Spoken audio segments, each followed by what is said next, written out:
nuclear weapon. Under the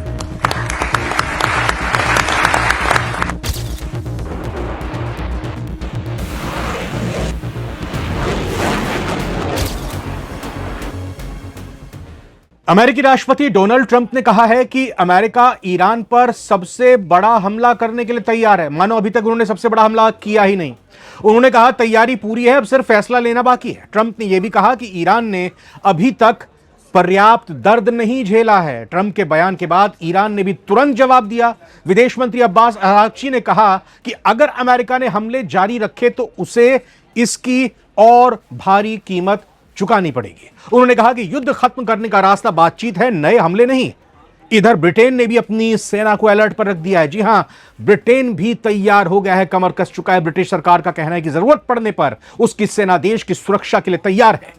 इससे पहले Iran की रिवॉल्यूशनरी गार्ड IRGC ने चेतावनी दी थी कि अगर अमेरिका ने ब्रिटेन के सैन्य ठिकानों का इस्तेमाल किया तो उन्हें भी निशाना बनाया जा सकता है। क्या चल रहा है आखिर? ट्रंप का यह महा हमला प्लान क्या है? और मीडिया से बात करते हुए ट्रंप ने ईरान के परमाणु बम को लेकर ऐसा क्या कह दिया कि प्रेस कॉन्फ्रेंस में मौजूद पत्रकार हथेलियां पीटने लगे।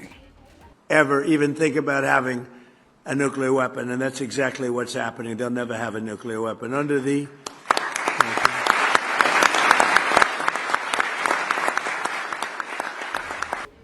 और हां, ईरान ने ट्रंप की एक बार फिर दी गई इस गीदड़ भभकी पर कैसा झन्नाटेदार जवाब दिया, यह भी आपको बताऊंगा। लेकिन सबसे पहले आपको बताता हूं अमेरिका से आई इस सबसे बड़ी खबर के बारे में। अमेरिकी राष्ट्रपति डोनाल्ड ट्रंप के हालिया बयानों ने यह साफ कर दिया है कि अमेरिका अब सीमित सैन्य कार्रवाइयों से आगे बढ़कर ईरान के खिलाफ बड़े पैमाने पर स्ट्रेटेजिक बमबारी की तैयारी कर रहा है।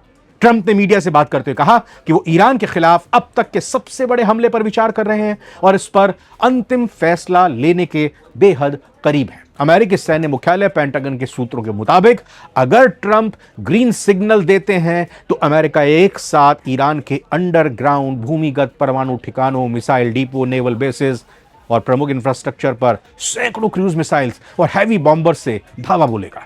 ट्रंप का मानना है कि ईरान पर इस स्तर का भीषण प्रहार करके ही उसे अपनी शर्तें मानने पर मजबूर किया जा सकता है। लेकिन क्या ईरान ट्रंप की इन धमकियों के आगे झुकने को तैयार है?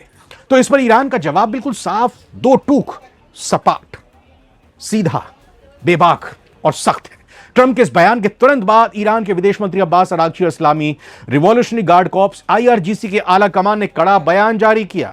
ईरानी विदेश मंत्री ने स्पष्ट किया है कि अमेरिका का यह बेतुका और आक्रामक रुख किसी भी एग्रीमेंट, समझौते, सीज फायर की संभावना को खत्म कर रहा है और राष्ट्रपति ट्रंप को इस दुस्साहस के लिए बहुत भारी कीमत चुकानी पड़ेगी। बाकायदा ईरान ने अपनी दर्जनों खैबर शेकन और हाइपरसोनिक मिसाइलों को लॉन्चर पर तैनात कर दिया है और उनका मुंह मोड़ दिया है अमेरिका के चाहने वालों पर, यानी कि अपने पड़ोसियों पर अमेरिका के जहां पर ठिकाने। और अगर अमेरिका ने पहला वार किया ईरान के ऊपर तो मिडिल ईस्ट में स्थित तमाम अमेरिकी बेसेस, एयर बेसेस, युद्धपोत ईरान के निशाने पर होंगे। हालांकि दो अमेरिकी अधिकारियों ने बताया है कि ईरान पर फाइनल हमले का अभी तक कोई अंतिम फैसला नहीं लिया गया है और सेना को कोई नया आदेश भी जारी नहीं किया गया। यह अमेरिका की बात निकलकर सामने आ रही है। हां, ट्रंप ने कहा जरूर है कि अगर वो कहेंगे तो इजराइल कुछ ही मिनटों में इस अभियान में शामिल हो जाएगा। यह कहने की जरूरत क्यों पड़ी कि इजराइल को हम कहेंगे?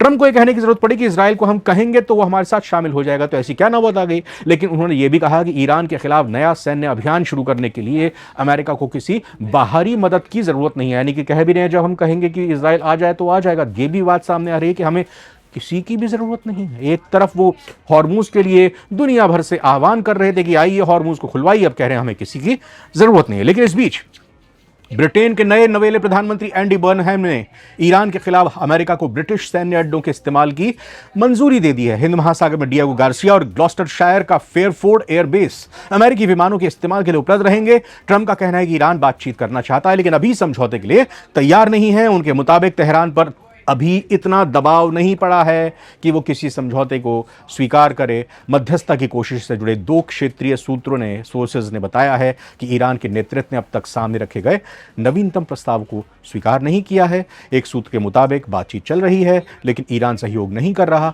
वहीं ट्रंप ने अपने social media platform truth social पर कहा है कि जो नया फ्रंट खुला है, हूती विद्रोही फिर से हमला करते हैं सऊदी अरब पर या फिर बाबल मंडेब पर, जहाजों पर, तो अमेरिका इसके लिए ईरान को जिम्मेदार मानेगा, क्योंकि हूती ईरान के समर्थन से काम करते हैं। उन्होंने चेतावनी दी कि ऐसी स्थिति में ईरान और हूती दोनों को गंभीर सैन्य परिणामों का सामना करना पड़ेगा। क्या आपको लगता है कि डोनाल्ड ट्रंप वाकई ईरान पर अब तक का सबसे बड़ा हमला करेंगे, या फिर यह सिर्फ दबाव बनाने का जरिया है? और अगर यह हमला हुआ तो क्या ईरान अमेरिका को सबक सिखा पाएगा? अपनी राय नीचे कमेंट बॉक्स में जरूर दर्ज करें। और चलते चलते सुनिए ट्रंप की वो बात जिसे सुनकर प्रेस कॉन्फ्रेंस में तालियां बज उठी।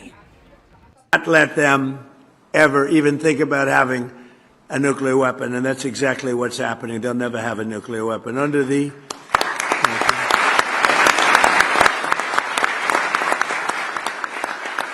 And by the way, this should have been done by other. They've been saying 47 years now for about 3 years, but.